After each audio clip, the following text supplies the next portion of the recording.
Hey everybody, pretty quick one today. So I felt like I didn't talk enough about Glacite powder in the previous video and why I have such a strong opinion about it being, quote unquote perfected, right? So the first thing that I want to say right off the bat is that Glacite powder should be the rule, not the exception, right? If we're going to make any more changes to mining, which I don't even recommend, but if we do, we need to do more to integrate. I don't know why I say we, it should be the devs who should do more to integrate the ability to gain powder back into actual gameplay, right? So no having to go significantly out of your way in order to go and find or gemstone powder, or having to mine hours and hours of useless mithril in order to get mithril powder, right? Instead, integrate it into the game better, right? Make it something that is more a part of, the actual gameplay itself of the Crystal Hollows. Why does doing the Crystal Nucleus not offer massive amounts of powder when you do it, right? There should be better ways of gaining that like Glacite powder are more associated with the traditional gameplay of mining as opposed to less. Like I said, it's acquired through natural gameplay, commissions, and corpses that already flow into endgame mining, right? Most people who are doing endgame mining are, either doing Crystal Hollows routes or they're just driving for mine shafts, usually mining titanium or mithril, or not titanium, tungsten or mithril, which is great. Since the goal of Glacite tunnels is to spawn mine shafts, adding a huge amount of powder to the corpses inside means that you can grind mine shafts while also grinding mining XP and resources. So again, it's perfectly integrated into the gameplay itself. Unlike gemstone powder, you can actually get a ton of Glacite powder just by doing the regular gameplay loop of Glacite tunnels.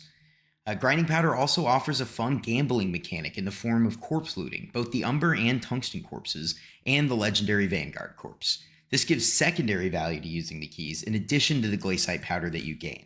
So an absolutely massive boon there. Again, talking about perfect integration, talking about making it a part of gameplay, things that I already do. That is excellent. You don't need to spend hours and hours of time grinding Glacite powder either to get yourself started. Unlike gemstone powder, where you really need to get maxed out Hotum tree for things like, not necessarily mole, but Great Explorer for sure. You want more mining spread and things from mithril powder, right? So there's a lot that it feels like you have to do first before you can actually start to efficiently or even reasonably grind gemstone powder. However, with Glacite, it's just get started. The more that you do it, the more it'll benefit it. But at the beginning, you're not going to be locked out of gaining powder at a reasonable rate. The thing that will really hold you back is either money for keys or resources for keys if you're an Iron Man. And that's perfectly reasonable because, again, you're going to be gaining those resources while you're doing these mine shafts. While you're doing this mining, you're going to be gaining the things that you need to make the keys.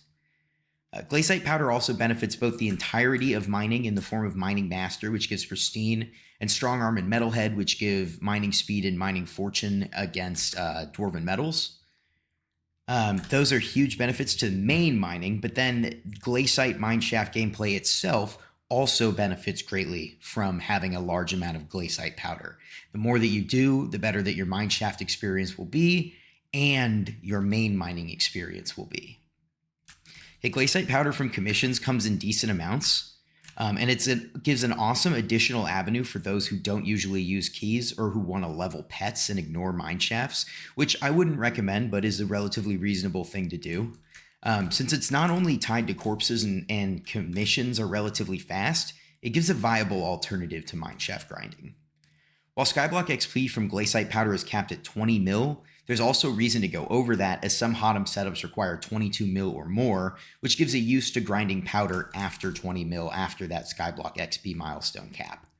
So all in all, I would say Glacite powder is one of the best designed game mechanics. It blends elements of full game inclusion, self-contained content and mechanics, and generally good and rewarding game design.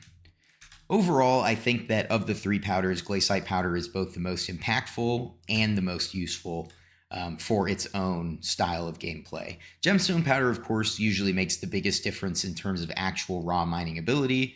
But when it comes to those big bonuses like pristine, extra corpse loot, extra corpses, etc., Glacite powder, continues to be worthwhile, continues to be decent grind. That's pretty much all I have to say today. This is kind of more a clarification video than anything else, just wanting to add some additional context to how I feel about powder and why I say what I do when I sort of glaze the Glacite tunnels and Glacite powder. I would love to hear what you guys think about general Glacite or mineshaft gameplay. What do you think about Glacite powder grinding? Do you like that it's integrated into mining and into Glacite tunnels like it is? Or do you wish that it was its own sort of separate, slightly gate-kept thing like gemstone and mithril powder? At least used to be, and to some extent still is, but for the most part, it's relatively accessible now. So yeah, thanks so much for watching, guys. I really appreciate it, and I will catch you next time.